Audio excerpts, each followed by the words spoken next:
இதே மாதிரி அந்த படத்தினுடைய காட்சியில வந்துட்டு சண்டை சீன் வருது. அப்ப வந்துட்டு அதுல நடிக்கக்கூடிய ஒரு சின்ன ஆக்டர், அவரும் சண்டை போடுறவர் தானா, அவர் வந்துட்டு விசித்ராமாவை தவறான இடத்துல டச் பண்றாங்க. இது ஒரு தடவை இல்ல, பலமுறை இது மாதிரி நடக்குது. உடனே அவங்க கோவப்பட்டு பெரிய மாஸ்டர் அவங்க தான் சண்டை சொல்லி கொடுக்குறவர், அவர்கிட்ட போய் சொல்லவும் அவர் வந்துட்டு எப்பவா ஏமாப்பமா அப்படின்னு கூட சொல்லியிருக்கலாம். படார்னு அம்மாவை அரைஞ்சிருக்காங்க. சோ இதனால விசித்ராமாவுடைய கண்ணம் வந்துட்டு காயப்பட்டு இருக்கிற நிலையில எத்தனையோ கம்ப்ளைண்ட் கொடுத்திருக்காங்க. அப்போது சினிமா சங்கத்தினுடைய தலைவராக இருந்தது நம்மளுடைய கேப்டன் விஜயகாந்த் அவர்கள். அவர் கூட இது பெருசா கண்டுக்கல. போமா வேலையை போய் பாருங்கம்மா, இதெல்லாம் விடுங்கம்மாங்கிற மாதிரி சொன்ன மாதிரி சொல்லப்படுகிறது.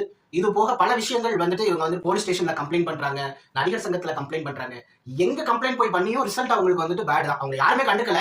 இன்னைக்கு வந்துட்டு திரிசாவுக்கு பொங்கி வந்த கூட்டம் அன்னைக்கு விசித்ராவுக்கு பொங்கி வரல. மேபி அவங்க ஹீரோயினியா இல்லாம ஒரு கவர்ச்சி ஆக்டர்ங்கிறதுனால அவங்க கேரக்டர் இப்படிதான் அப்படின்னு எல்லாருமே டைக்னோஸ் பண்ணிட்டாங்களோ என்னவோ. ஒரு விஷயம் புரிஞ்சுக்கங்க, போத்தி நடிக்கிறவங்க எல்லோரும் ஒழுக்கமும் இல்ல, இந்த மாதிரி கவர்ச்சியா நடிக்கக்கூடியவங்க வந்துட்டு கண்ணியம் இல்லாதவர்களும் இல்ல.